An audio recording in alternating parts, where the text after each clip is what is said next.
a baby, I'm trying to get away. Trying to lock in the guap, trying to block with the pain. I'm a blind little boss, I'm on top of the game. I've been plotting a lot, now I'm tossing your bait. Yeah, my pops got caught, didn't lock them away. My mom fought hard, 5 jobs in a day. I'll be dropping the vibes, but I'm copping the pain. We out for the styles of a tropical place. Ooh, yeah, I'm spitting it heavy, the mission is steady. Your bitch is a jelly, I'm ditching the petty. You're digging for pennies, I'm itching and ready. I open my heart when I listen to Shetty. I'm bold like a boss, but I'm little like Debbie. I know what the bros, I got Richard and Getty. I'm holding the guap and I'm whipping the Yeti, yeah, Kari can play with advanced moves. I'm fucking my girl and her man too. I'm taking the ball like Durant do. My soul is the one that I can't lose. I soak up the sun like a sand dune. I'm holding up love with the bamboo. I'm rolling the blunt by the candle.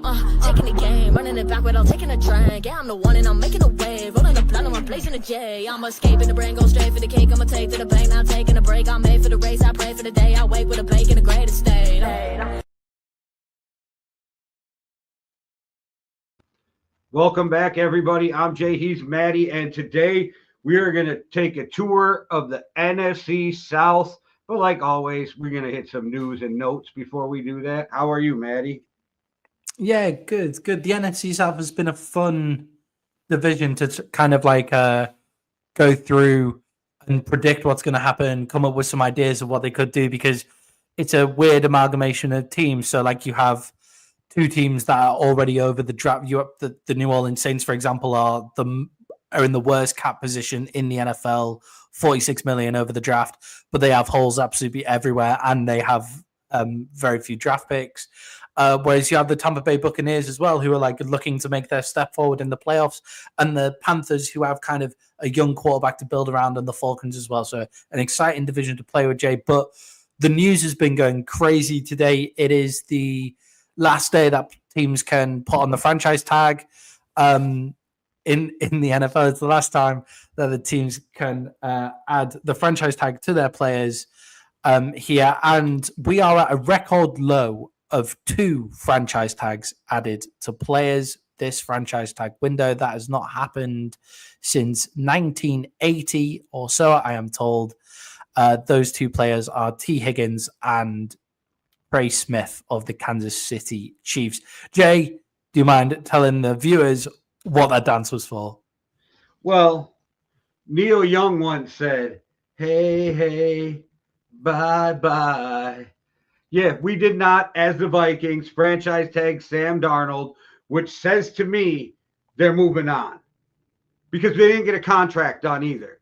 So it says to me they're moving on, because why would Sam Darnold take anything less than that $40 million?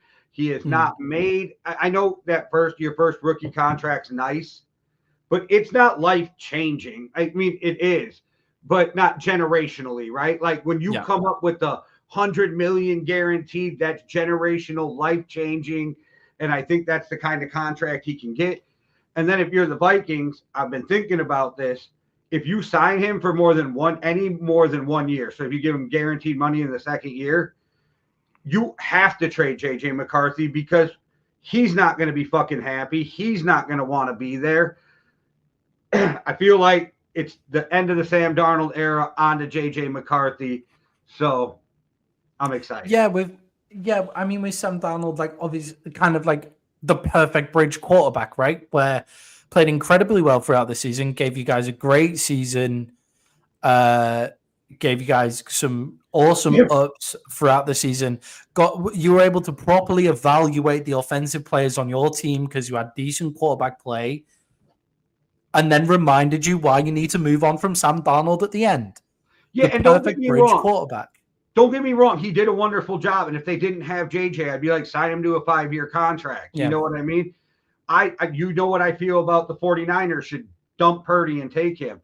But it already looked like JJ was going to take that starting job from the jump before the knee injury. Like, why? And you gave up more draft picks to move up one spot to make sure that nobody jumped in front of you. And why did you do that if you're not going to start him? And, I mean, Kevin O'Connell is kind of the quarterback whisperer, right? So you do that, and in a perfect world, you figure out how to keep Danny Dimes as your backup. Yeah, I think Danny Dimes makes an excellent backup for JJ McCarthy. I think that Danny Dimes, in moments in New York, played some really good football. in a terrible team, like a really bad situation. There were a couple of games against the Dallas Cowboys where he played lights out football in a terrible team, and he's mobile, which is a really good thing for a backup quarterback. It means like it we always say with the mobile quarterback, it lifts the floor of the team. So yeah, I think that he makes a really good backup there for the Vikings as well, and an important point as to why you don't keep Sam Darnold. My question to you is, because I know how I feel about this, do you think that Kevin O'Connell turns into the guy that quarterbacks who have struggled but were thought to have lots of potential end up going to resurrect their career now? So like if he does something with Danny Dimes, Sam Darnold leaves and plays good. He does something with Danny Dimes. It's almost like the Vikings might be this revolving door of first and second round quarterbacks as their backup to have Kevin O'Connell fix them. Yeah, I think maybe he's the kind of guy that other coaches trust, maybe, because I think his entire work is probably going to go into JJ McCarthy from here, right? Like JJ McCarthy he doesn't have to work for the Vikings, but he just needs to work. And I don't see Danny Dimes getting a lot of playing time unless there's an injury. But with what happened with Sam Darnold, Kevin O'Connell went and said, what other coaches like Sam Darnold? And it's Kyle Shanahan, Sean McVay, Sean Payton, like those coaches like Sam Darnold. So you say, okay, those coaches know what a good quarterback looks like, and then let's take him. And I think people are going to start saying Kevin O'Connell knows what a good quarterback looks like. He's been with Kevin O'Connell. Yeah, let's take a shot on him. If the Raiders, for example, don't get a good quarterback this year, they have quarterback problems. They have quarterback problems going into next year. Would it be out of the realms of possibility that they call the Vikings and say Danny Dimes, after the end of going into next season? I don't think is terrible at all. I think you've got an absolute winner in Kevin O'Connell and Kwesi as well. So I think you've become one of the best run organizations in the NFL. It's not just Kevin O'Connell either, though. It's Wes Phillips, who was a college quarterback, whose dad is the great Wade Phillips. It's Josh McCown, right? Josh McCown even came out this year and had chances to go be an offensive coordinator and said, unless it's a head coaching job, I don't want the interview. That's how much he likes being in Minnesota, which makes me feel good about what's going on in Minnesota. Yeah, definitely. But there's a lot of news, though. Free agents and all kinds of shit.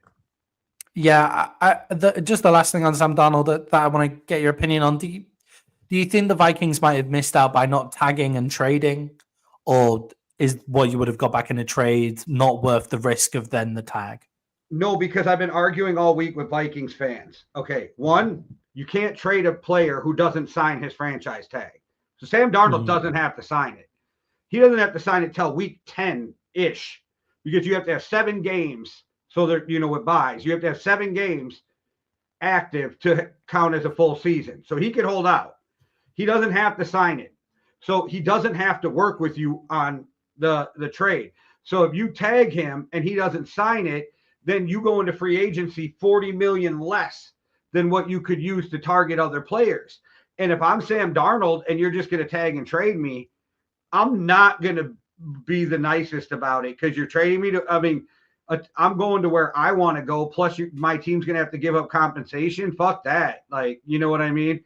And he can make it hard. And I thought it was just, you're going to keep him, you figure out how to do a 1-year extension, which I did not think is going to work, or you just move on, which is what I wanted to happen. So, yeah, I think it is a good move to move on and not take the risk of the franchise tag because there's other things that the Vikings need to fix and they've got the quarterback. So there's no need to play games for a 5th or 4th round pick. No, and that would be stupid anyway, because if he's a starter on a team next year, which he will be, they should get a 3rd compensatory pick. Yeah, exactly. So there's no need for that. Okay, where does Sam Darnold go then? Because we've already said, I think the 49ers, and I know you think the 49ers is the best landing spot for him. I think it makes the most sense for the 49ers with the amount of movement they have to do in their roster. Guys, we'll be talking about the 49ers in the next show as well. That'll be our final NFC team, so tune in for that. But Jay, where else might he go, Sam Darnold? get my inner Chris Berman. He's going to the Raiders. Yeah, I think the Raiders definitely showed up on my radar for Sam Darnold as well. Huge quarterback problems. Not in the best position to draft a quarterback either. Probably in the Jackson Dart conversation when he comes lit it up around. at But the combine. yeah, it looked great at the combine. He's now, I think, going in the first round of the NFL draft to someone, whether that's the Raiders or the Steelers as well. And the Browns maybe take Jackson Dart like on a rookie deal while they finish off Deshaun Watson's deal and stuff like that as well. He's definitely going in the first round. Maybe he could do a sit in a year, maybe even 2 years behind a Sam Darnold as well for the Raiders. So I think the Raiders make sense. The Browns kind of make sense, but I don't think they can afford him on their cap space. No, I think for the Browns, the perfect guy is Will Howard. Bring him in. And even if you got to let him sit behind another train wreck of a year, you do that. He played for Ohio State. You're in Ohio, and you can probably get him because his pro day was awful. But if you watch the tape, he was, he played good all year. I think there's something there. I think that's a guy that maybe you take in the third, fourth round and develop him. I like Will Howard. I think he's got a chance to be a player. Yeah, and I think a lot of people are saying like Quinn Ewers is that late round quarterback that you pick up that might make it. I don't think that Quinn Ewers has the arm strength to be an NFL quarterback. He doesn't muscle in enough throws, but clearly a professional, clearly a good pro, like all of those kind of things, coming from a big program, plays in big moments, used to having somebody sitting behind him that gets a lot of speaking about in Arch Manning. I think Quinn Ewers might be good for the Browns, kind of as well, kind of taking his ego out of it. If he can take his ego out of it, I think he would switch positions. Yeah, where do you think he'd move to? I think you could definitely use him at running back, and if you can teach him how to play the slot too, he becomes a Percy Harvin type weapon. For those who remember Percy Harvin, like dude was amazing. Like he becomes that Reggie Bush type, like explosive athlete who can. I don't know if the dude can catch, you know what I mean? But if he can, I mean, it was Bill O'Brien who said he'd be the best running back in college. Yeah, definitely. But Jay, some other massive news as well in the NFL.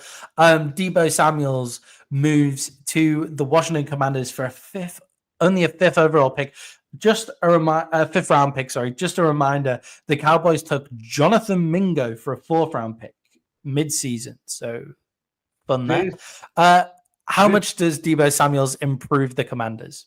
It dropped the night that we talked about it on the last episode, not too long after we were done.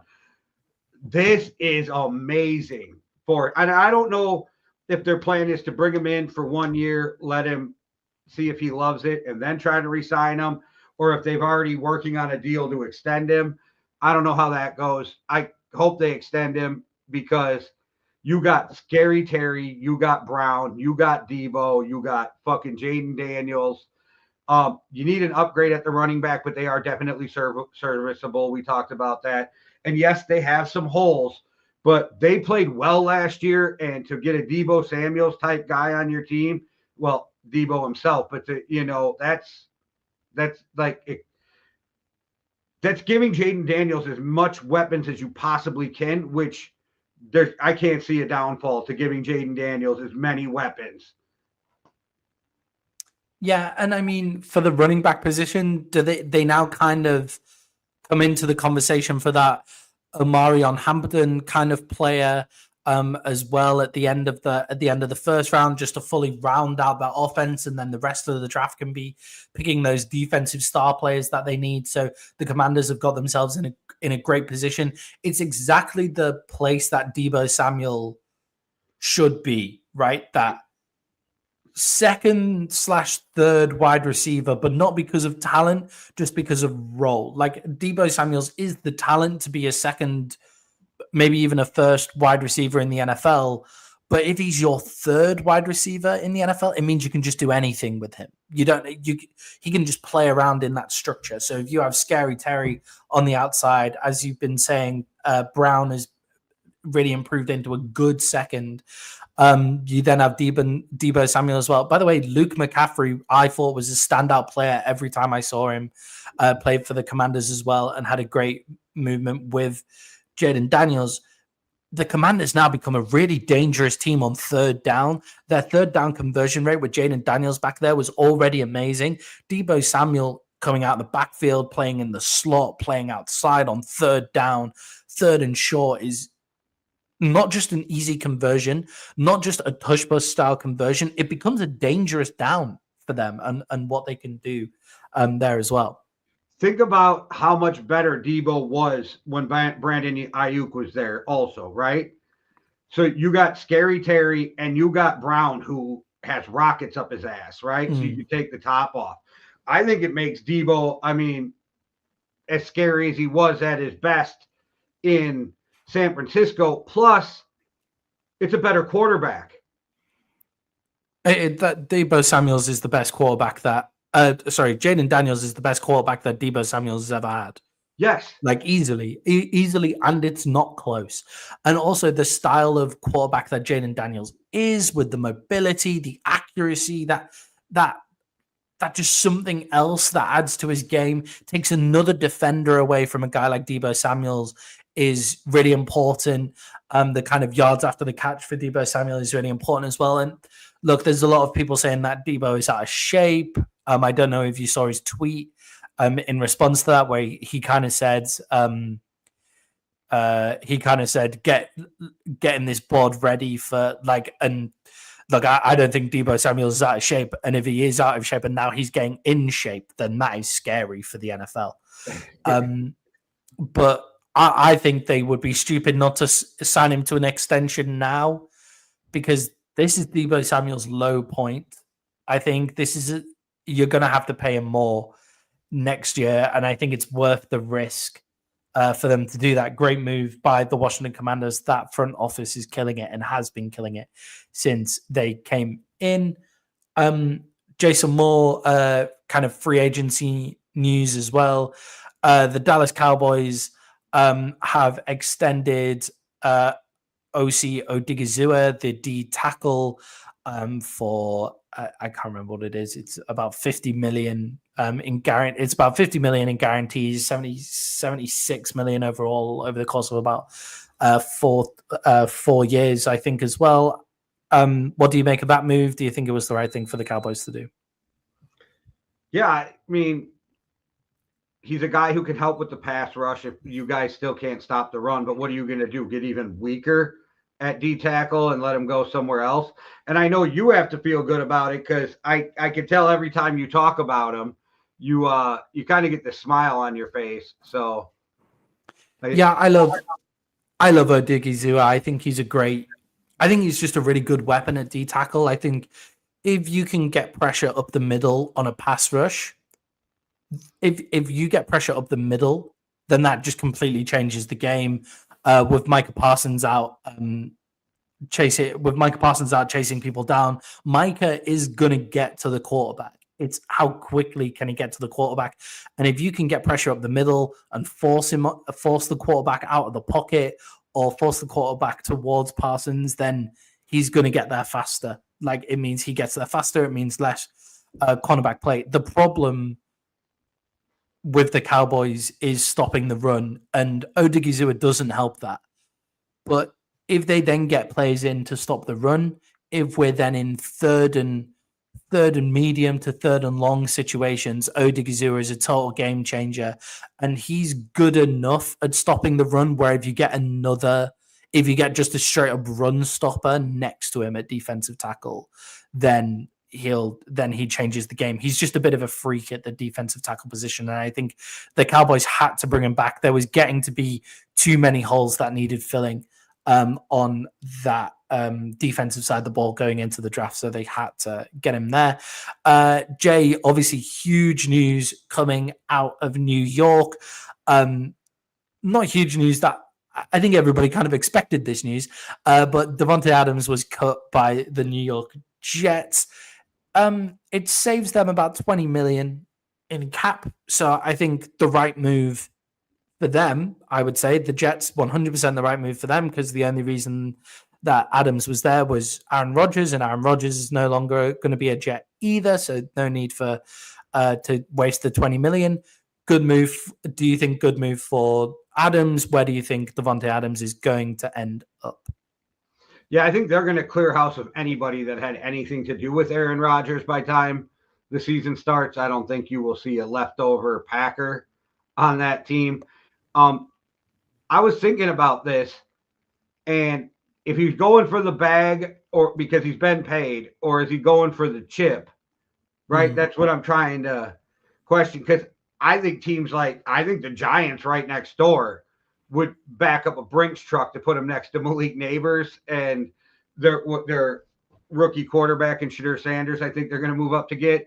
But the best move for him, maybe the Chiefs, maybe the 49ers, maybe the Eagles,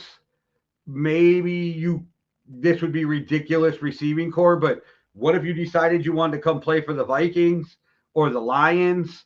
Like, are you going to a contender? That's what I want to know. Do you want the bag or do you want the contender? And I'm not sure which one he wants. Yeah, because what's weird about this trade compared to others, so like the DeAndre Hopkins trade, for example, where D-Hop goes to the free agency, where D-Hop goes to the Chiefs, is those, like, D-Hop was already getting paid for that year. He'd already received his money for that year, so he then went on the vet minimum to the Chiefs. So the same with Russell Wilson going to the Steelers, for example. Like, you can just take the vet minimum. Will Adams take the vet minimum? Or a little bit over the vet minimum? But can you get him a little over? Can you get him for $15 million instead of 30, or $18 million instead of 30? And he was only due. Yeah, I mean, he was only due 20. Right, so but I feel like the market's reset. Yeah, that's true. I mean, JJ's got 35. Chase is going to get more than JJ, right? Like, so, and I'm not saying Davante, because of his age, is going to top those guys, but he's still definitely a top receiver in this league. And so, is he going to want 20, 25, 28 million? Is he going to want Tyreek type money?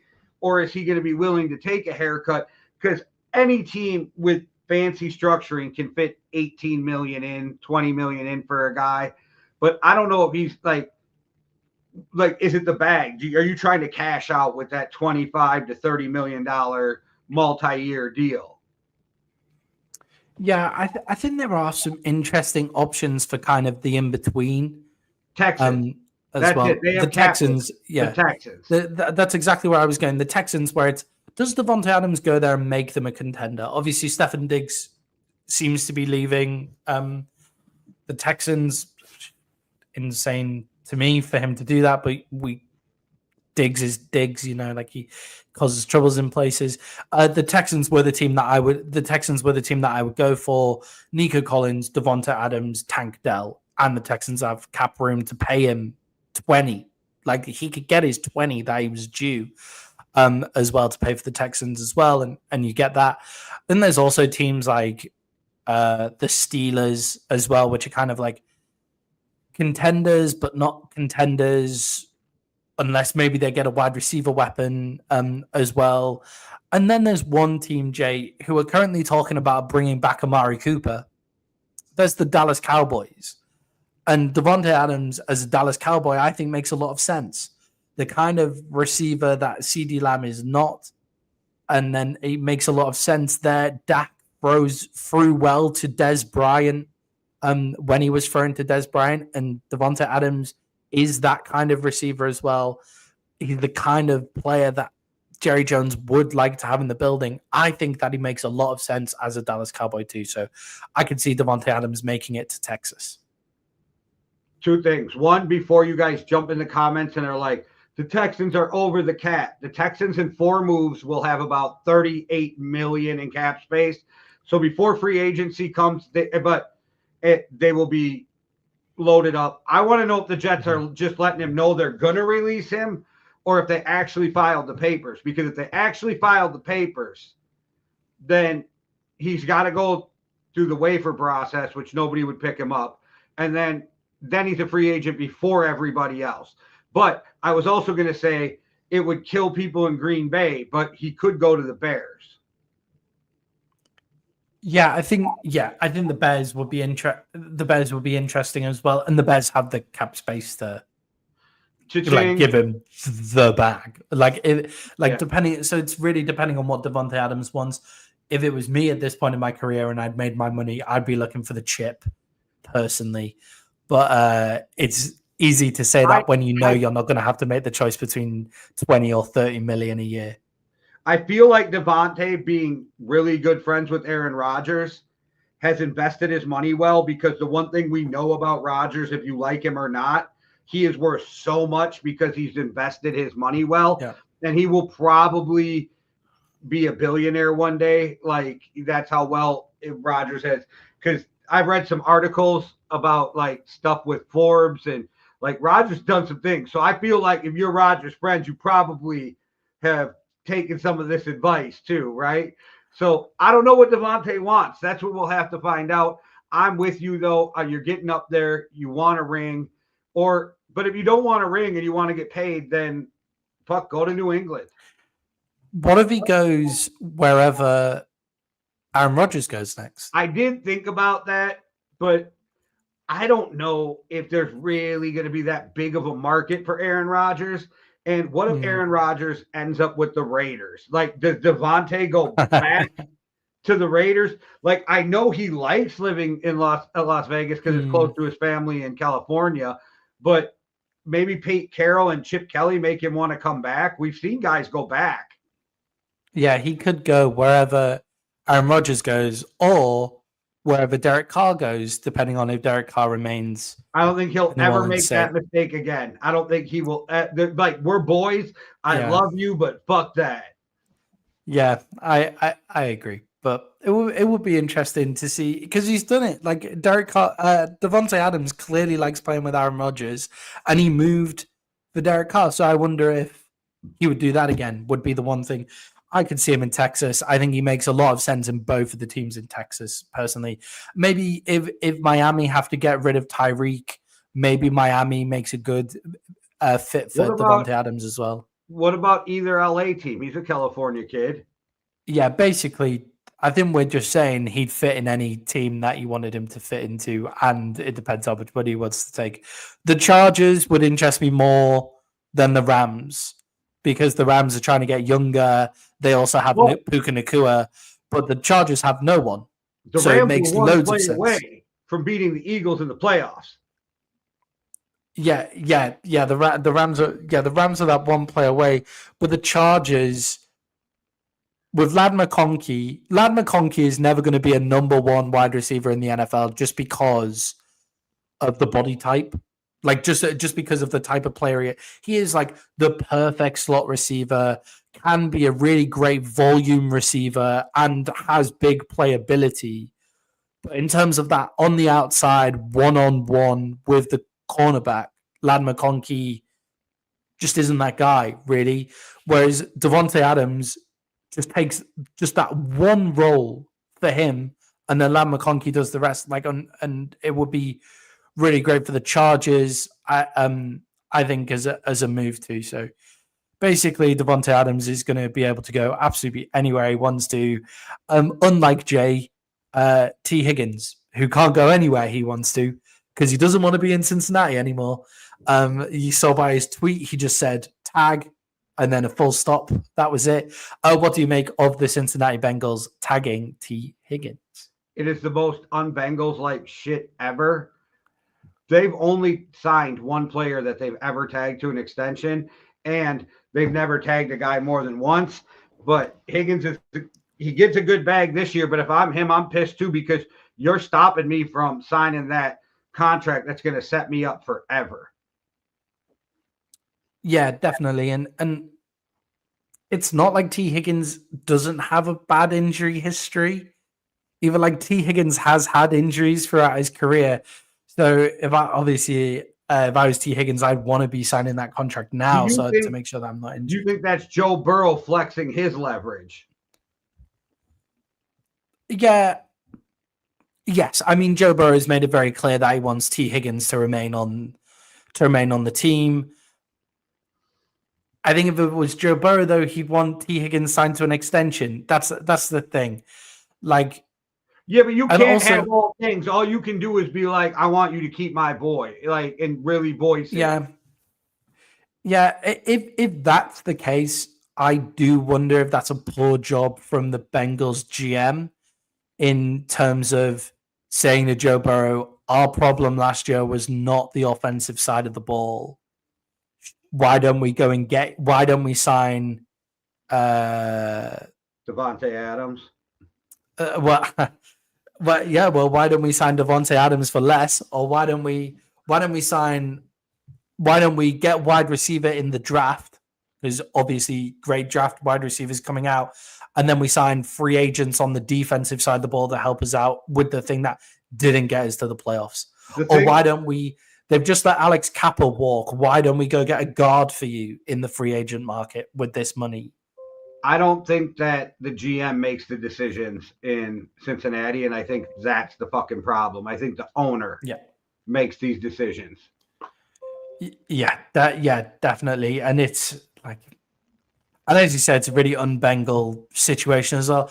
I'd still be surprised if there isn't talks behind the scenes of trading away T. Higgins.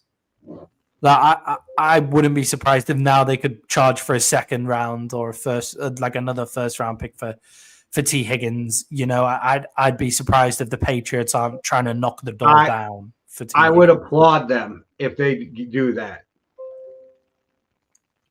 I think it would make a lot of sense. I think that T. Higgins is a really good wide receiver. I don't think he's necessarily a wide receiver one. I think he's proved it time and time again that he's not necessarily a wide receiver one. I also think that the Bengals, the reason that they didn't make the playoffs was because of the defensive side of the ball. So why aren't they taking that cap and putting it towards the defensive side of the ball, or to making sure that Joe Burrow doesn't get killed on a regular basis, like by investing it in the offensive line rather than a wide receiver? Positions like wide receiver and running back are still, no matter what you think people are doing with the NFL, wide receiver and running back is still the cherry on top of the cake. You need to have the defense and the trenches in place. The Eagles have proved that kind of like build out from the trenches outwards, like offensive line and defensive line first, and then add those players in and explode towards the Super Bowl, which is what the Eagles have done. Showing up the Chiefs for the Chiefs not having a deep enough offensive line, not having a good enough offensive line as well. And I think the Bengals have been caught in this weapons race when it's still a trenches, this space weapon race while it's still trench warfare kind of thing here in the NFL. And I think it's a mistake by the Bengals to tag Higgins unless they're planning to trade him. And Jay, the kind of final the final piece of news, which I found really interesting, saw it first reported on CBS, but I imagine it was an NFL insider that said it first. And I definitely think you think this is a mistake, but I want you to talk on it anyway. Talk that the Steelers are looking at keeping Justin Fields over keeping Russell Wilson. I don't think it's a mistake. Right. Go. I think both of them are kind of ass.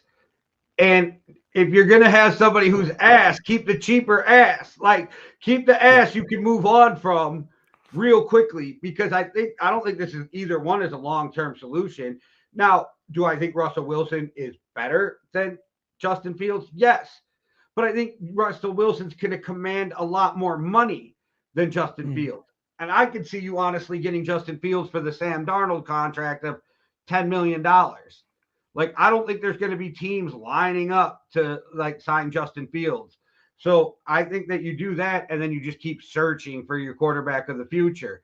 But that's the only reason. It's because I don't think the Steelers, either guy is the answer. I don't think either guy. Yeah, I think with Justin Fields as well, you get the younger guy as well. So like the guy who still has the potential for a longer time in the league and all of those kind of things. But I just don't think Justin Fields has much more developing to do. I think he's now been given the chance. So I don't think we're there. But look, Send I him think to that KOC. yeah. KOC, he'll fix Justin Fields. Justin Fields did go 4-2 with the Steelers to start the season. A rough, Did look ugly, more accurate. 4-2. A Steelers 4-2. That's what I would call it. I would say he was more accurate, but because he was only attempting easier throws, as he was going through, he was also running less, which is not what you want to see from Justin Fields.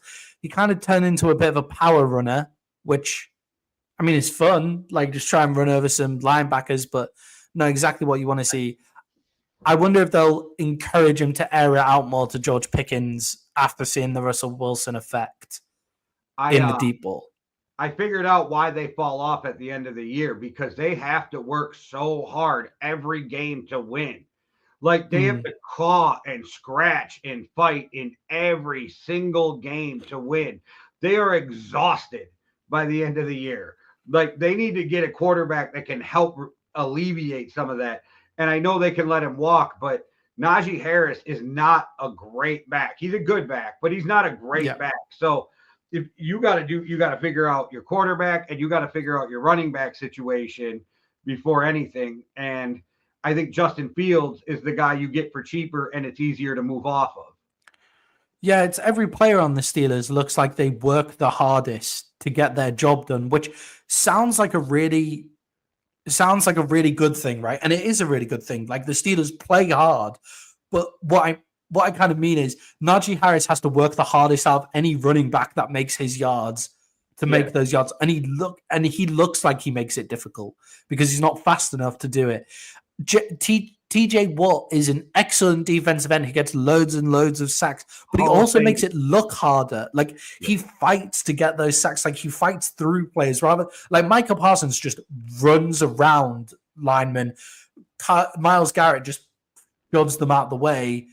TJ Watt kind of fights through them to fight to the ball, and those kind of. Cam Hayward just has to bulldoze through the middle of people to get to people. So the Steelers, they play this style of football that makes everything look harder than everybody else makes it do.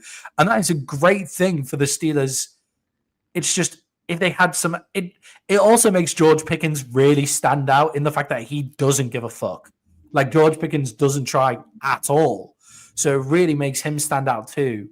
That Steelers culture. So yeah, the one player, like George Pickens is the one player that can make things look a lot easier for them. And he doesn't work as hard as the rest of the Steelers players. So yeah, tough organization. And I think it's right to keep Justin Fields over Russell Wilson, as you say, cheaper. I think he did. I think he was better at the start of the season than he was for the Bears, but maybe it was just from taking the easier route than actually being better. But yeah, interesting moves for the Steelers there. Jay, talking about interesting moves, we're now going over to the NFC South. But guys, if you enjoyed our news roundup, please like and subscribe, and make sure to get in the comments, tell us whether you think that Justin Fields is the right decision for the Steelers. Tell us where you think Devontae Adams is going to go, because me and Jay basically just said he could go to any team in the NFL. And also, in preface to our next show, tell us where you think Myles Garrett is going to go, because I'm sure we'll talk about Myles Garrett on the next show. If you tell us in the comments, we'll mention you at the start of the next show as well. Jay, the NFC South, we're going to start with the Tampa Bay Buccaneers, the NFC South champions. Jay, what were their biggest weaknesses last season? Coaching.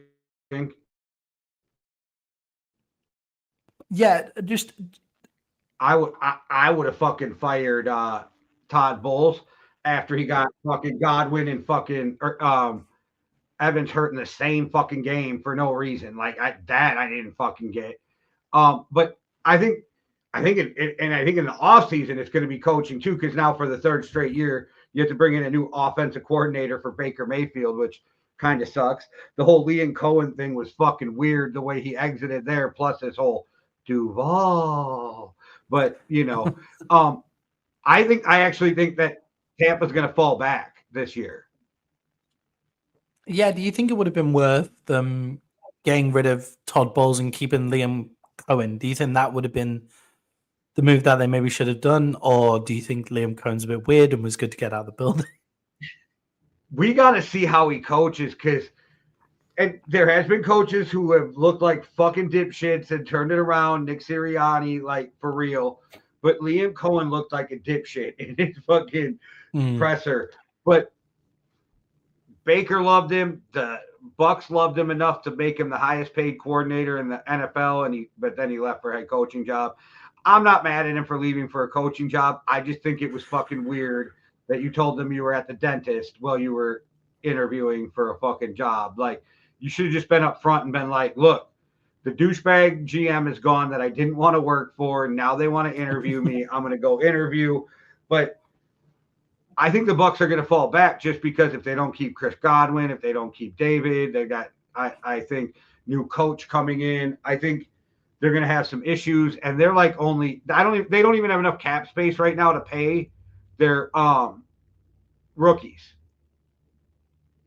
I've got them having $9 million in cap space. PFF as of today has them having $2 million. 2.2 million.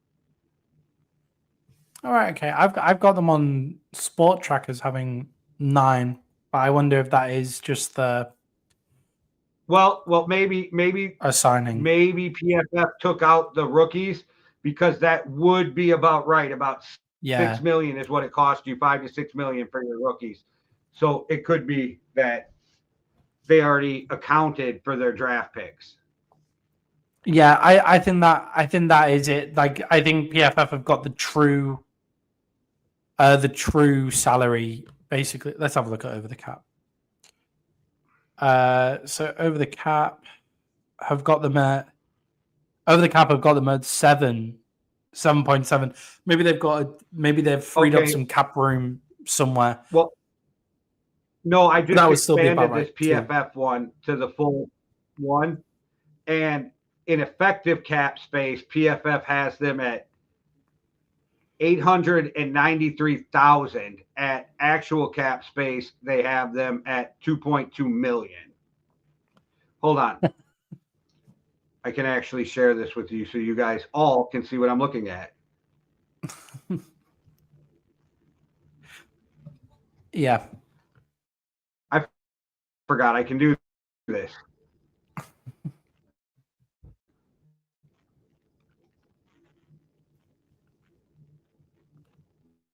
Here we go.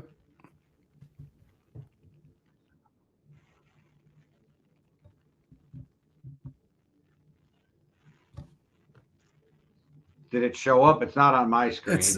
It's not showing up on mine either. Oh, see, now the tech is failing us as well as our numbers on cap space. Whatever it is, Jay, the cap space, they don't have a lot of it anyway. Because my numbers basically don't take in the rookie signings anyway. Yeah, can see that now.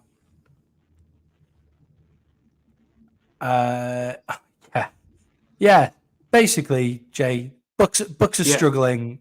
Bucks are struggling for cap space. So if you go, the second column is effective cap space. This thing's not letting me.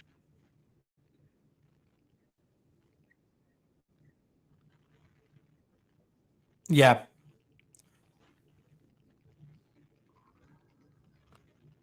Yeah, they've gotten rid of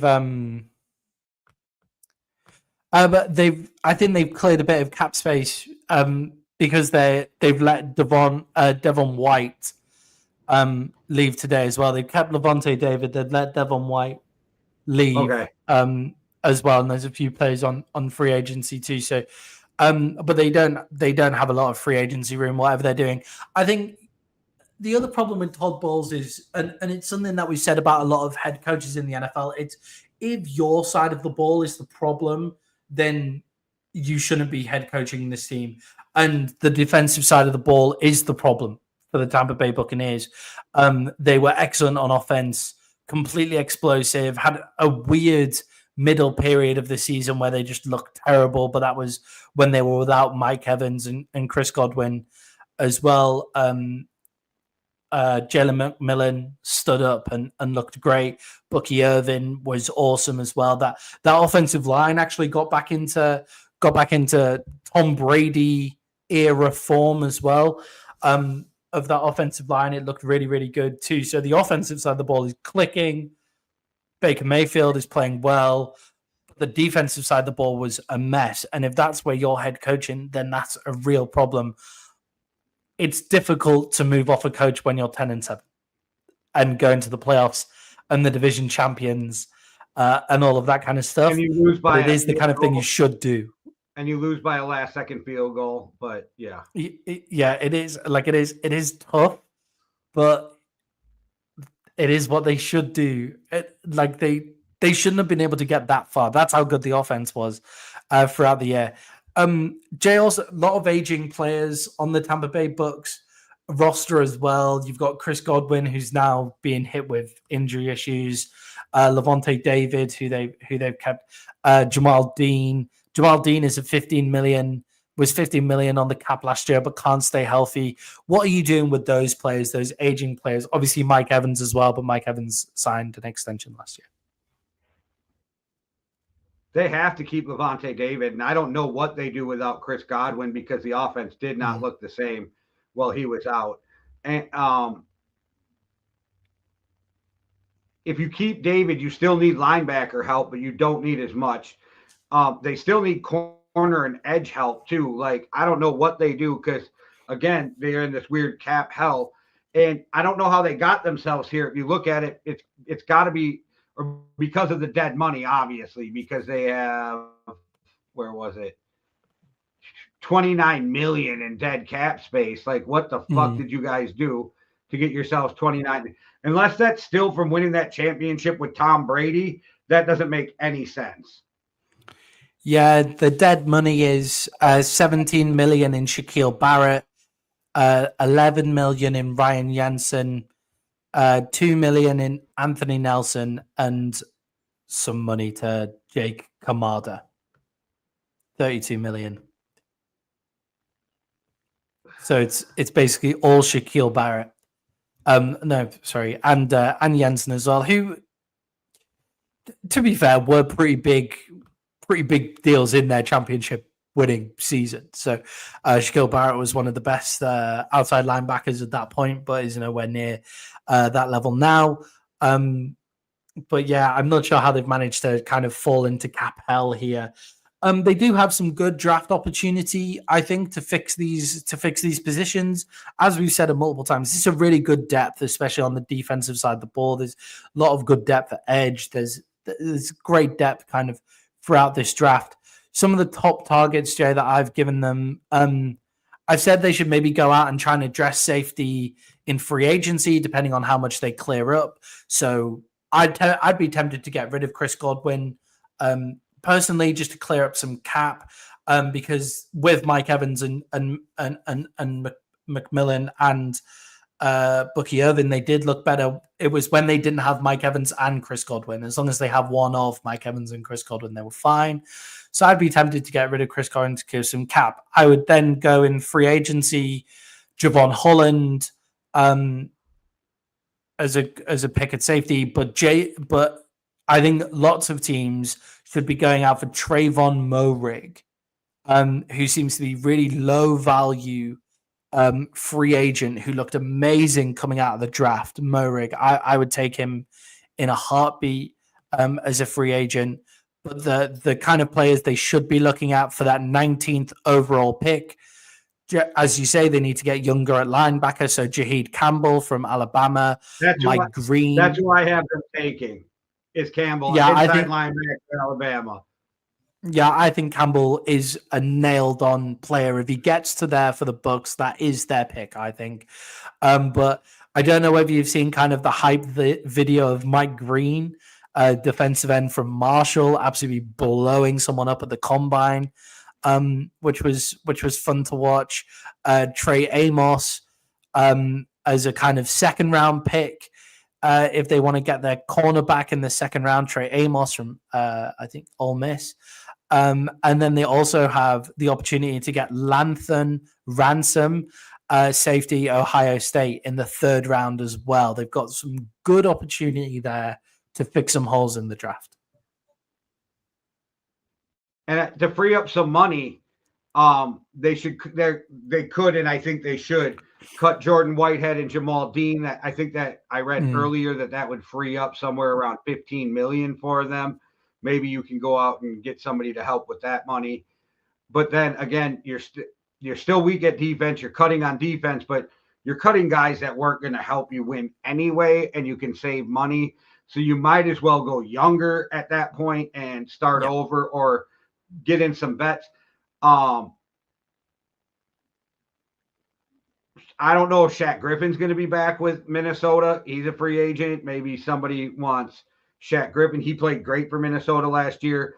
I know that Stephon Gilmore's pondering retirement, but the way it sounds is if he does come back, it'll only be for the Vikings because he doesn't want to uproot his whole life again for one more season. Yeah, if he does come back. So I don't know. There's some guys in free agency, but you got to free up that money. Yeah, there's some great cornerbacks. And now you can make some magic by restructuring Baker, right? But then if you don't hit him with another contract, that just fucks you in a couple of years and you're in the Saints position. Yeah, definitely. And I think with cornerback especially, there is loads of opportunity in free agency, but the opportunity is going to come with a lot of competition. So you have to free up that money, and it looks like you're going to be paying over the odds on quite a few of these guys. Like Darius Slay is just out there, would be a good pickup for them. Bradbury, the Eagles look like they're moving on from Bradbury as well, so he'll be out there. You've got Carlton Davis, he'll be out there as well. You've got DJ Reed. Yeah, Byron Murphy, DJ Reed. There's some great opportunity out there for them to go fix this. It just the Bucs are in a position now where if they free up that money, they can only pick one. They can only get one of those guys. And if it was me, I'd go for Trayvon Mulrig, fix that safety position, and then address corner in the draft, and go from there. And to be honest, if you get Mulrig, you probably have the opportunity to get one of the lower level free agent corners as well. You lose out on that top level, but you've got that top level safety, and then you can go and address corner in the draft as well.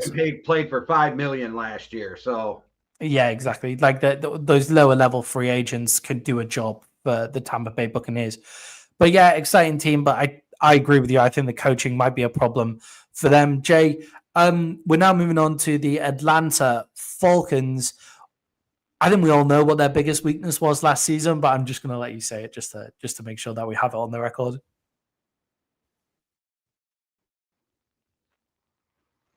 I mean, I think their biggest weakness was their GM and their coach. But if we're going to talk on the field, it was quarterback play.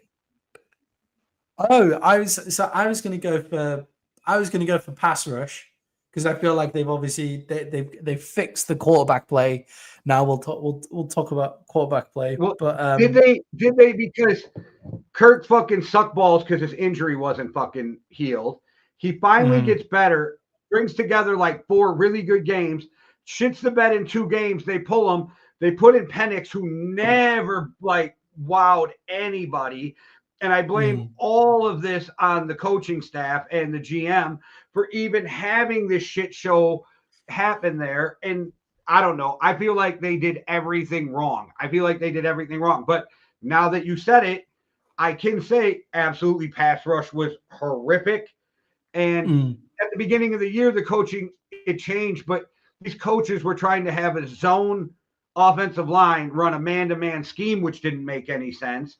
Like, Raheem Morris does not impress me at all. He didn't impress me when he was a head coach before. And I don't know what's going on, but they would have been way better off hiring Bill Belichick. I just want to put that out there. They should have hired Belichick. And now that I say in- everything was a fucking problem last year except for their running game. Yeah, and the way that Dallas Turner has kind of started to look at Minnesota, or they could have had him instead of Michael Penix. Just Shit, they could have had put that out any there. defensive player they wanted because nobody had taken one yet, right? Yeah, they could have had any singular defensive player. Instead, they've got Michael Penix, and look, I feel like the Falcons. You know, when you do those questions in maths exams where it's show you're working, and get the where you get a mark for showing you're working and a mark for the correct answer. I feel like they've got the mark for the correct answer and done all their work wrong. Like, all the work to get there was wrong. And I think they have got the correct answer of Michael Penix is now their quarterback, because Kirk Cousins didn't look good. However, Kirk Cousins is probably going to look good next year. If Kirk Cousins gets away to another team on a vet minimum somewhere, which is being really undersold, by the way. No one is talking about the fact that Kirk Cousins could still be available to a team to go play quarterback. He's going to look much better coming off that injury. But after making the Michael Penix decision in the draft, they had to go to Michael Penix in this second year. They just had to. It's just where they're at. Because of taking Michael Penix at that draft, and now they've got to that right position. Now they don't have anybody to develop him. Yeah, exactly. I think they fucked up on the coaching hire. They fucked up on getting Kirk Cousins first. Then they took Michael Penix instead. Once they got Kirk Cousins instead of the pass rush, and then now they're in desperate need of a pass rush, like, as well as all the other problems that they've randomly caused. It feels like to me the quarterback situation there was the sideshow for what the actual problem of their organization is, though, and that is the inability to get a pass rush together. For the past 4 years, they haven't had a good pass rush in that building at all. But Jay, like, is it clear that Michael Penix is their quarterback of the future? I don't think so. I don't think that you think so either. He has to be now, but what do you think of Michael Penix's actual all-round play? Yeah, we don't know if Michael Penix is. I liked Penix coming out of the draft, but again, you can get to the wrong spot and it can ruin you. They have not shown me any signs of that they're a fucking well-run organization at all. They haven't shown me they can develop players. I don't know. I feel bad for the kid because I don't know if he's in a bad situation or not. They have the talent for him to succeed, but do they have the coaching for him to succeed? I don't know. Yeah. Do you think the weapons are in a good enough place for the Falcons now? Do you think the offense is kind of in a decent enough place where now that that dust is settled on that situation, Michael Penix can come in now and take the reins and have a full preseason under his belt, have the end of that last season under his belt as well? And do you think the weapons are good enough, or do you think they need to make additions there as well? I'd like to see them add more, but I think they are serviceable. Yeah, I think they need to add a different type of wide receiver option, maybe. I think they've got the big body wide receiver in Drake London. They have kind of like the small slot guy in Mooney as well. And then obviously they have Kyle Pitts at tight end, who still just continues to baffle everybody in the NFL as to why he isn't one of the greatest tight ends we've ever seen. Because sometimes he's there and then most of the time he just disappears as well. But I feel a different type of wide receiver would be good for them as well. Yeah, and they're $11 million over the cap right now. Yeah, so the Falcons are already over the cap as well going in. Looking at it, there are a few players there that I would say are luxury cap spends that they've got. So Tyler Algier, for example, like, he's making a decent amount of money for the Atlanta Falcons. He shouldn't be on the Atlanta Falcons. He could go anywhere else. You'd get a decent enough draft pick for him as a second string running back. the Atlanta Falcons can't afford. They are not in a good enough position because of what they did with Kirk Cousins to have a running back that talented sitting most of his time on the bench behind Bijan Robinson. So I think Tyler Algier is a luxury that they have to get rid of. Ray McLeod is on a decent amount of money as well that I think he's a luxury that they can't afford to have. A gadget fourth wide receiver guy, like he needs to go as well. They can clear that cap.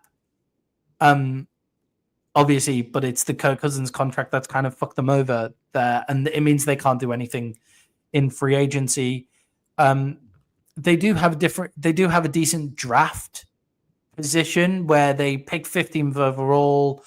They've got 5 picks in total. They don't have a 3rd round or a 4th round pick. Who have you got them taking in the draft? Who are some targets that they have to go for? Another guy they could cut is Grady Jarrett because he is definitely not worth the money they've been paying him. But I think you got to shore up the defense and seeing who's there. I think Malik Williams, edge rusher, Georgia. He had 5 sacks last year, 15 solo tackles, few tackles for loss. A straight athletic freak. He'd be a great pickup for the Falcons. He could step in and improve their pass rush right away. I mean, he did miss some time last year with an ankle injury, but it wasn't a serious injury. So it really could boost their edge because they could, help their secondary by getting to the quarterback. But another move that I thought of that might be something that they should think about is maybe trading Kyle Pitts. Interesting. Yeah, I wonder how much you get for Kyle Pitts, and Kyle Pitts doesn't necessarily free up loads of free agency capital because he's on his rookie deal, right? So I don't think do you think he moves the dial enough in order to warrant trading him away? I think you trade him because he's not worth what you're fucking paying him on that team. And I think another team might be willing to give you a 3rd or a 4th or, for him because they are like, he had a ton of talent and y'all just don't know how to use it.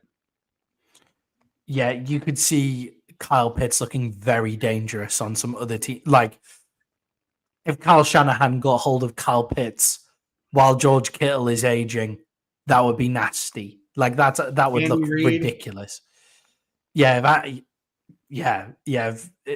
Reid to cover the aging Travis Kelce as well. Like that would be nasty. Oh, either of the Harbaughs. I was just going to say another tight end for Lamar. I was just going to say it's so funny. Either of the Harbaughs would be very happy to have a Kyle Pitts in the building, I think, as well. I'd take him in Minnesota. So, Yeah, I'd take him at Dallas as well. I feel like yes. I end up picking Kyle Pitts in fucking fantasy every year as well. Like you do. He fell to me this year. He fell to me this year. No, it doesn't work for me. He's the one player that lets me down like the entire time. But you keep winning. He might be your lucky pick. He might be the guy you have to win. Actually, once Michael Penix came in, I haven't gone and looked at the stats actually, but once Michael Penix came in, his numbers did tick up actually. Rookie quarterbacks and tight ends are a big deal. Like so I wonder if they'll keep him for that. A player that I thought is maybe a luxury that they can't really afford, although he is the best player on their defense, is Jesse Bates. Like, can you afford one of the best safeties in the league when you're in the cap situation and kind of the rebuild on the defensive side of the ball situation that you're in? Like, you can't have safeties if you don't have the trench players. Like, if you don't have the cornerbacks and you don't have the defensive line, you can't have the most expensive safety in the league as well.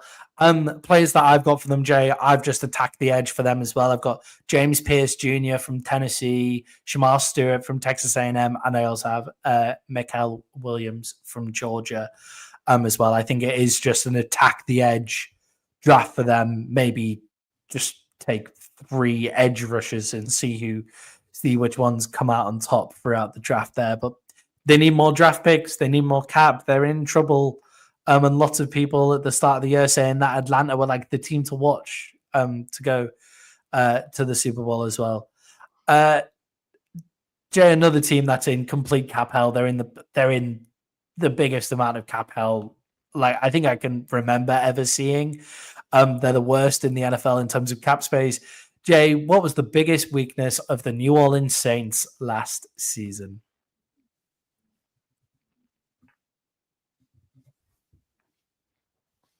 That's an impossible question, but they're 59 fucking million in cap hell. But it had you just have to go to quarterback play just because quarterback play was awful, but everything was awful. And I just have a complete suggestion for Kellen Moore. Blow the whole fucking thing up right now in your first year so it's not held against you. Blow this shit up. Get rid of Carr. Get rid of Kamara. Get rid of every fucking player with talent on your team for something you can save draft capital or get draft capital and get that fucking cap in line so you can just start moving fresh. Play the whole year with fucking Spencer Rattler. Like, fuck it, just go for it. Yeah, I didn't. That Gookin for Arch Manning. Like, his grandpa was a saint. Archie Manning was a saint. Now, if Arch Manning, hey. Yeah, I think their biggest weakness from last year was the 4 years previous of you weren't good enough and you still didn't get out of cap hell. Like the Saints haven't been good enough to continue to push the can down the road as much as they have done for the past 4 years.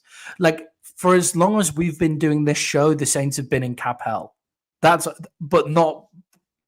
have they won a division in that time? Or has Tampa Bay won every division? Every NFC South title? Have they won 4 years in a row? Maybe. But they're not. The Saints haven't been good enough. They don't have as good a roster to just keep on pushing that can down the line. And now it's come into a place where they basically need to declare bankruptcy. Like, you know, those people who push their debt down the line until it just gets to a point where you just can't pay it off. That's where they're at because they can't pay off. You can't pay off whatever it is, 56 million. They have 59 million on PFF for I think that might be including their draft picks, but 59. Yeah, they're 59 million over the cap. They're spending $51 million on a cap hit this year on Derek Carr. That's how much they are paying Derek Carr on a cap hit. And that's how much he is owed this year as well. It's not like they can move that money around. Like they can add void years and stuff, but they owe Derek Carr that money. Like if you trade him, that shit doesn't go away. That is dead cap money of $51 million to Derek Carr. So let me give you a wild, crazy thing here. If they cut Cam Jordan, Taysom Hill,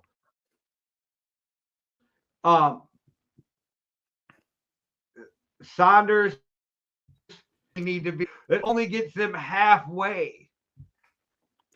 Yeah, they're fucked. The chickens have come home to roost for the New Orleans Saints. So they don't really have anything that they can do. And just to cap it off, they do have 8 draft picks. So that's good.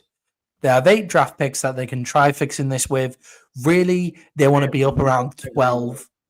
Yeah, really, they need to be up around 12, like draft picks, to be honest. They need to be trading back. They need to be seeing what they can get for Cam Jordans, as you said. They need to see what they can get for any of their players that they possibly can going forward. They're in a really, really shit situation, the New Orleans Saints. Jay, I think they just have holes everywhere. So in the draft, it is just pick the best player available to them at this point. Like, they have no team needs because every position is a team need where they are right now. The O-line was decent to start the year. And then they all got injured. So maybe the O-line is fine. So maybe you just don't touch the O-line. I could see them taking like Taylor War. Sorry.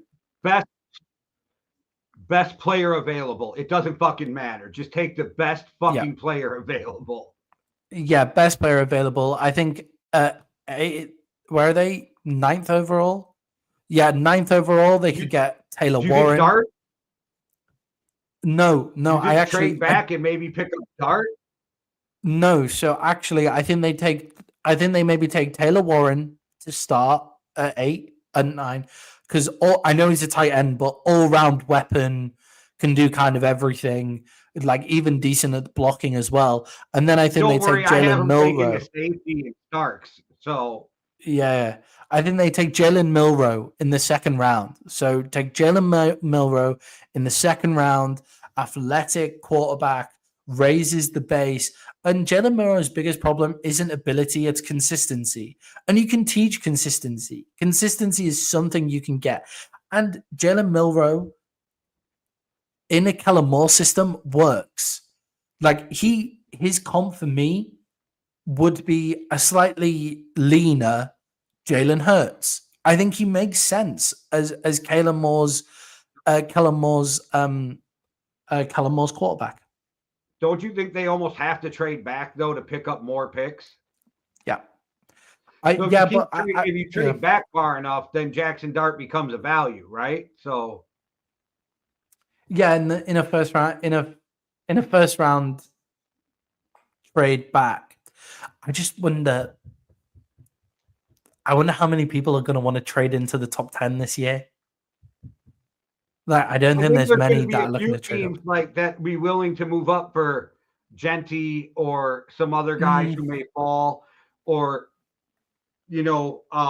watch one of these quarterbacks fall.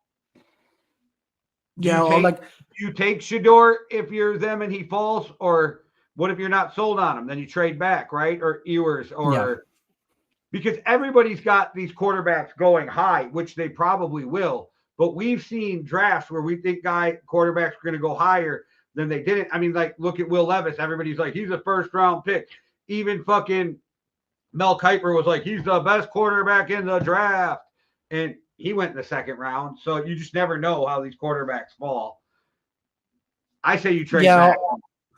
Yeah, or if a guy like, I don't know, there's a few teams, the Dallas Cowboys included, where if the Dallas Cowboys at 12, if Mason Graham falls, interior defensive lineman position that they've struggled to draft for a long time, if Mason Graham falls, then they move up to go get him. Maybe you can move back twice. Well.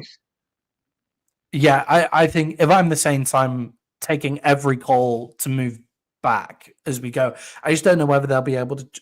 I'm sure they'll be able to trade out of 8. It's how much they'll be able to get in terms of trading out of 8. We'll see. But if I'm in the second round and Jalen Milroe's there, if I'm the Saints, I'd be very tempted by Jalen Milroe in the second round. I think that makes a lot of sense for them. I think he's a quarterback that would kind of fit. Can't do much worse than Spencer Rattler. Largely, that's not Spencer Rattler's fault. Due to the poor offensive line he had in front of him. But Jalen Milroe, his athletic ability at least raises the floor a little bit as well. Have you got any standout players that you'd give to them, or is it literally just best player available? Because it is for me.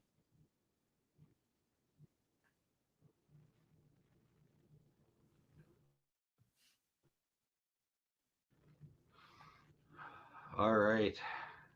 Yeah, so moving on here to our final team, Jay, we have the Carolina Panthers. I think the Carolina Panthers were the most fun team when I was doing this, kind of building out. I think they do have a decent amount to build around here. So what was their biggest weakness of last season, Jay? What was the biggest weakness of the Carolina Panthers last year? The first half of their season. Like, because they looked all right in the second half of the season. Guys started to play. They came on. I think their biggest problem was inconsistency from the organization. They haven't had consistency Bryce Young was put in a fuck situation from the jump. Then he was put in another fuck situation. But it seems like he might be a decent quarterback. You might be able to save that pick. You gave up a ton for him, though. So, like, you're still paying off one of the picks this year for your trade. I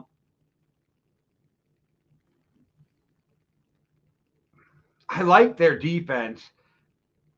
I like their running game. I think that, like, I liked a lot. I don't know if I'd say every place is a little deficient, but they would look like they were moving in the right direction by the end of the year. Yeah, they remind me of the Texans kind of preseason. Is weak. Yeah, they need weapons. They need star players everywhere, because they remind me of the Houston Texans pre-CJ Stroud, where it was a lot of guys, a lot of third round, fourth round picks where you go, oh yeah, a lot of good depth guys, but where's the stars? They got 9 picks in the first 5 rounds. They have 10 picks overall. Yeah, they've done a really great job of bringing their pick count back up. The Panthers this year, they've done a really, really good job of that. They're in a really, really solid position, and I think things could go a good distance for them as well. They also have a decent amount of cap space. I've got them at 28 mil in cap space. I feel like if I'm them, I'm not going at the top. Right. I'm not going at the top of cap space. I'm going further down in the list in free agents. I agree. PFF had them at 20, but I don't know what you can maneuver. I know that might have to do with, I don't know if yours adjusted for the fact they did just re-sign Andy Dalton and somebody else. I can't remember the somebody else, though. I thought re-signing Andy Dalton was smart. Give Bryce Young. They seem to, I guess they have a great relationship, so that's great for Bryce Young. I think just keep building, and Tepper just needs to stay out of the fucking way. Like, just stay out of the fucking way. Owners need to own, GMs need to manage, and coaches need to coach, players need to play. You know what I mean? And he thinks that he's the fucking GM and the coach sometimes.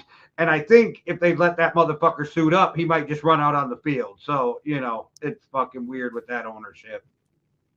Yeah, with owners, it's like you bought the team.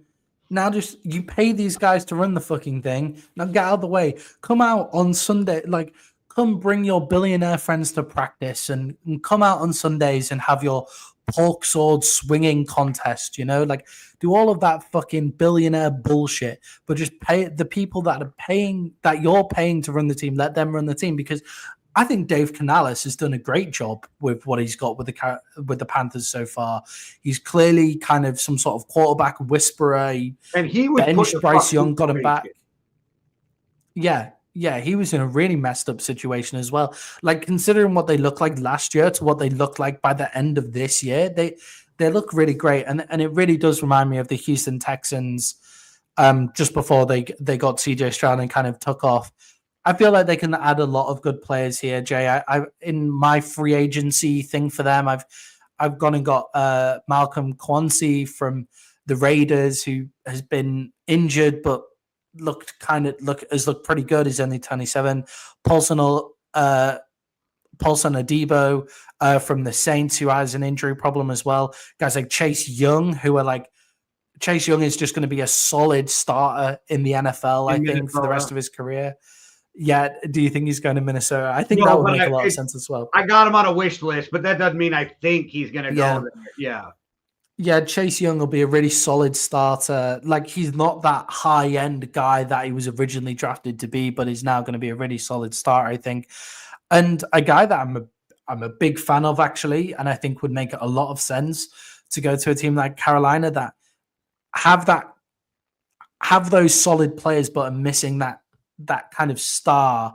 Azeez Ojulari from the Giants. I love Azeez Ojulari as long as he only comes down in 3rd and long. Like, as long as I can just say to him, you see that quarterback over there, go kill him. Like, Azeez Ojulari, get him on the fucking field, because it's what the Panthers have been missing. I got 2 ways for them to upgrade and help Bryce Young, too. Go get you KJ Osborne, who is a fucking free agent. He will be your top third wide receiver. Can step in and fill in, be your second if something happens. You still have Thielen. You have to get younger. You have to draft. But bring in Amari Cooper. Bring in Amari Cooper to help out. Like, get these guys who aren't going to get $30 million a year, right? Like, and help out your young quarterback. Bring in young receivers to work, but they need to do something at that wide receiver core, or Bryce Young isn't going to succeed. And I would say go after Devontae Adams, but if I'm Adams, there's no way I'm going to Carolina. Unless you're moving to Carolina because it is a beautiful place to live. Like, if you want to live on that coast in a beautiful fucking Carolina, then Charlottesville or in Charlotte, North Carolina, then go. I don't think that Devontae Adams will go there either. I think it would be a decent place for Amari Cooper. If not for anything, I think Amari Cooper would be a good signing for them as well because of Xavier Legette. Xavier Legette had a really good, an interesting rookie season in the NFL where he looked like he had these big playability in Legette without a needs to kind of like fine tune like his kind of route running and stuff like that. And watching Amari Cooper do, and look, Amari Cooper is not a mentor or a leader. That's not the kind of guy who he is. He just comes in and he runs his routes and he catches the ball, and that's what he does. But just watching that for a while, I think would be good for Xavier Legette, and obviously very helpful for Young as well. You have Adam Thielen for that. Exactly. You have Adam Thielen to like. No. Go get you some KJ Osborne. He's still young. He can fly. Like, I love me some KJ Osborne. Go get you some KJ Osborne. Yeah, who have you got them taking in the draft, Jay? They have 10 picks overall, as you said. They start 8th overall in the draft as well. Really good work on getting some picks. All right, I'm kind of a dick. I gave the same player to them and to the Saints because I love me some safety. Starks out of Georgia. He can play he plays safety. He can play nickel, and he can fucking play that small linebacker if needed. I think he's versatile. He's a fucking missile. So go get you some Georgia safety. But somehow, because he's a Georgia safety, he will end up in Philadelphia. Yeah, that would be very impressive if he falls that far to get to Philadelphia, because he's a bulldog. That's where they go. He is a bulldog. He's a bulldog, so he'll be there. He's awesome, and yes, he's called a safety on the team sheet, right? He's called a safety, but that guy isn't just a safety. He's a bit of everything. So you think drafting a safety in the top 10 is a bad decision, just like the idea of drafting a tight end in the top 10 is a bad decision. No, these guys are kind of safety and at tight end. They're now just athletes a lot of the time, and that's just the position that you put down if you're just a straight up athlete. Like Isaiah Simmons, I think, came out as they said he was a middle linebacker, or did they say he was a safety? I don't remember, I fucking loved that guy, and his career just never turned out what I wanted it to be. That was such a shame because I really I didn't buy the new FIFA or the new Madden. I got Madden 23, and I'm probably just going to stick at that now for the rest of time, until I might get a new one later on. So I've been playing as a franchise with the Arizona Cardinals the year that Isaiah Simmons is in his rookie deal, and on Madden the guy's a fucking freak. Just because he's an absolute freak of nature. He's just a ridiculous player. So ridiculous athlete. And it's a shame it didn't work out for him. But it's like calling Micah Parsons a linebacker. Yeah, exactly. Yeah, Micah Parsons is not a linebacker. Exactly. So that's the same as Starks. It's the same as guys like Brock Bowers at tight end. Brock Bowers should just have written next to him W for weapon. It's not even just athlete, it's just weapon, right? Tyler Warren, same deal coming out in this draft as well. This is the one team in this division though I'm excited to watch next year. Yeah, I think they one of the big things from worst to first. In terms of when we speak about divisions. Even if worst to second is a win though, right? With this team. So worst to playoff. I still think the Bucs will win this division, even though I think they're going to step back. I need to see what Michael Penix will do. Fuck.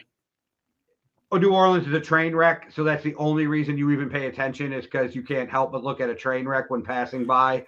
But Carolina is the one team where I'm like, I can't wait to see what happens. And it can go either way, but I can't wait to see what happens. They have like such exciting. Stop trying to bring Adam Thielen back to Minnesota. It ain't happening. They have such an exciting opportunity in free agency and in the draft as well. So we spoke about the free agency possibilities as well, but just in those later rounds in the draft as well, they could get guys like Dylan Sampson, running back out of Tennessee, which I think would be a really cool weapon for them to have.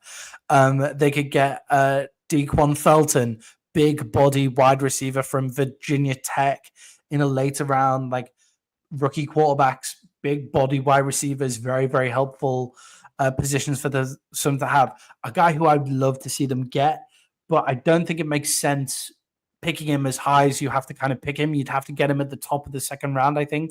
Jack Besh, the wide receiver from TCU, whose brother died in New Orleans, the New Orleans terrorist attack. He's apparently like an amazing locker room guy and just catches any ball. Like, I've been watching his tape, and it's just, if the ball is near him, he's catching it. Perfect for a rookie wide receiver as well. So I think that would be a great pickup for them. So really exciting kind of opportunities for the Carolina Panthers there.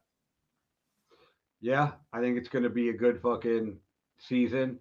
And I'm excited for I love all this offseason stuff to see where everybody shakes out. We got 2 weeks, because I think the 18th is when free agency starts. So we got 2 weeks to see who gets players signed before free agency. Kawasi, let's get on this Cam Bynum and fucking Byron Murphy thing so I can stop sweating this. Yeah, because every time I go to do like a team needs and give plays to teams, it's like, yeah, Cam Bynum would be a good fit. Fair. It's fair. I do feel like they're going to re-sign him, but it is fair. To talk about. Cam Bynum especially makes ridiculous amounts of sense just at the Minnesota Vikings as well, just because of how the Brian Flores system works. So it doesn't feel right. Like, they'll get that deal done. Byron Murphy, we'll see, but they'll get the Cam Bynum deal 100% done. Well, they have to get Byron Murphy done. Like, we've only got fucking 2 corners on our fucking roster right now. Like, holy fuck, what are we doing? Yeah, that whole draft pick is just going to be the whole draft class is just going to be corners. Jay, just to finish out, at this point in the season, what is your way too early NFC South division picks from worst to first? Bucks. Probably the Falcons. I'll say that the Panthers move up to third, and in a distant fucking fourth, because I think they're fighting for the number 1 overall pick in New Orleans. Yeah, I'm the same here with New Orleans fighting for the number 1 overall pick. So got them fourth. I'm gonna put the Falcons third. I like it because I'm going to put the Falcons third. I just don't think that they can get that. They've shown me nothing to show that they can get that defense sorted out at all. So we'll see how the Falcons kind of go there. Panthers second, but I think it's going to be a close fought second with the Tampa Bay Bucks in first. The Panthers feel 1 year off for me, like one more year, and then the Panthers actually push the Bucks. Yeah. I think the Panthers push for. Yeah, I think the Panthers push for the division. I'm confident in Canales' ability to make Bryce Young a really exciting player this year. So we'll see kind of how that shakes out. And Cooper Hubbard, underrated running back. They do have some things going for them. How the Panthers can move in free agency and in the draft, they should be good. Like, they should be pretty. All the gaps that they need to be filled should be pretty easy to fill. in their maneuverability in the free agency and the draft. Guys, give us your NFC South way too early predictions right now. Make sure to like and subscribe as well. We're going to be doing another show this week where we're going to round out our NFC free agency needs, team needs and stuff. We're going to be finishing that with the NFC West, which I think is one of the most exciting divisions in football to talk about at the moment. A lot of crazy opportunities and moves in kind of that division and what can go on, and just discussions on what the cap space is for some of those teams is quite interesting, to be perfectly honest, as well. So follow us on that, hit the bell to make sure you get notified for that. And Jay, send us out like you always do. All right. Thanks for watching. Make sure you check out all the other shows. Go over to zuel-world.com. Get your MMA Underground merch. Get your Yankee and the Brit merch. Get your One World, One Love shirt. Sam K's cardio is key. And all of Buddy V's stuff he's got over there. Again, Buddy does a lot of things in the community. He supports fighters, so let's support him. And again, go check out Buddy V's Instagram. He does Motivational Monday, where he helps us all get motivated for the week to come. All right, guys. One world, one love. Deuces. Cheerio.